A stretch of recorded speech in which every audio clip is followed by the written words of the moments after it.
మధుసూదన్ పరిశుభ్రమైన ఆత్మ నామంతో ఆమేన్. ఆమేన్.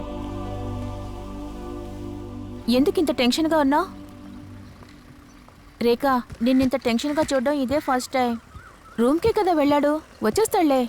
ఏం జరిగినా జీసస్ క్రైస్ట్ అన్నీ సర్దుకుంటాయి. కూలే. మీ ఇద్దరికి మధ్య ఏదైనా గొడవైందా? అలాగేం లేదు. Helen, happy journey.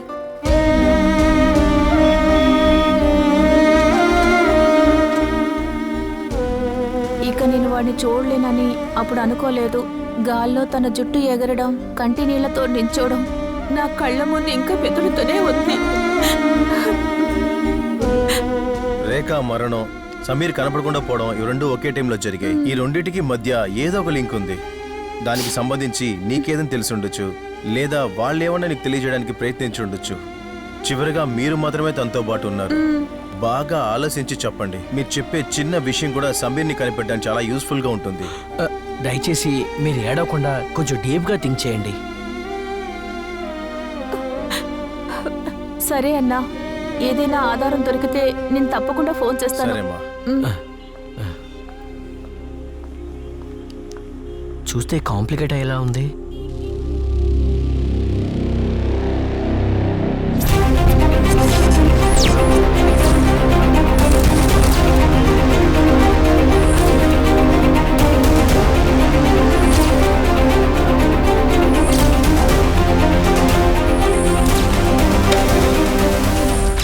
ఏమావా, హెలెన్ చెప్పిన దాన్ని బట్టి చూస్తే సమీరు రేఖ ఆ రోజు మీట్ అయ్యారా లేదని మనకు తెలియదు.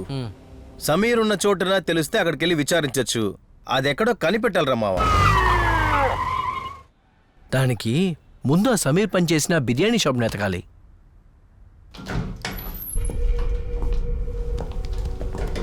ఇక్కడ వెట్రీ అన్నది ఎవరు? నేనే. మీరెవరు? ఫ్రెండ్, మా అదే యూట్యూబ్ ఛానల్. ఐజీకి ఫోన్ చేసి ఆయన కూతురు మరణం ప్రమాదం కాదు హత్య అన్నావంట. అది నేను చెప్పలా, మీరే చెప్పారు. సమీర్ వాళ్ళ నాన్న చెప్పారా? అవును. ఇలా చూడు, ఒక నేరస్తుడికి సాయం చేసినది కుట్రే. ముందు అబ్బాయిని కనిపెట్టండి సార్. వాడు నేరస్తుడా లేదా అనేది తర్వాత నిర్ణయిద్దాం. నువ్వు చెప్పేది చూస్తుంటే సమీర్ని నువ్వే దాచిపెట్టినట్టు మాట్లాడుతున్నావు. పోలీస్ దగ్గర ఏమీ దాచకు, అది నీకే ఆపదగా మారుతుంది. ఇన్ని విషయాలు చెప్తున్నారుగా, హత్యని ముందు కేసు ఫైల్ చేయండి. ఏదైనా కోర్టులో చూసుకుందాం. నా దగ్గర ఇలా మాట్లాడుతున్నావు? ఇది ఐజీ కూతురికి సంబంధించిన విషయం. అయితే ఐజీ దగ్గర తీసుకెళ్ళండి సార్, ఆయన దగ్గర నేను చెప్తాను. ఈ కేసుని ఇన్వెస్టిగేట్ చేసే ఆఫీసర్ని నేను. ఏదైనా సరే నాతో చెప్పు. నాకు మీ మీద నమ్మకం లేదు. ఏంటి మీడియా మనిషి అన్న పొగరా? సార్, ఒక పేదవాడు కనపడలేదన్న బాధతో మాట్లాడుతున్నాను సార్.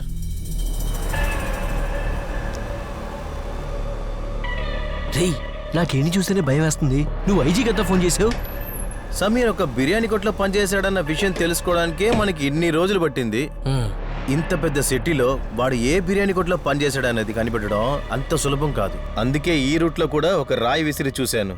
చూసిరా, ఆ రాయి మన మీదే పడుతుందేమో. డిసైడ్ అయి దిగిపోయాం మావా. డెసిషన్ తెలియకుండా వెనక్కి రాకూడదురా. ఏ మిస్టర్, ఐజీని చూడాలన్నావు కదా, రా. ఏరా, ఇప్పుడే రాయేసే అంతలోపలే పంటపడింది. చూసొస్తా.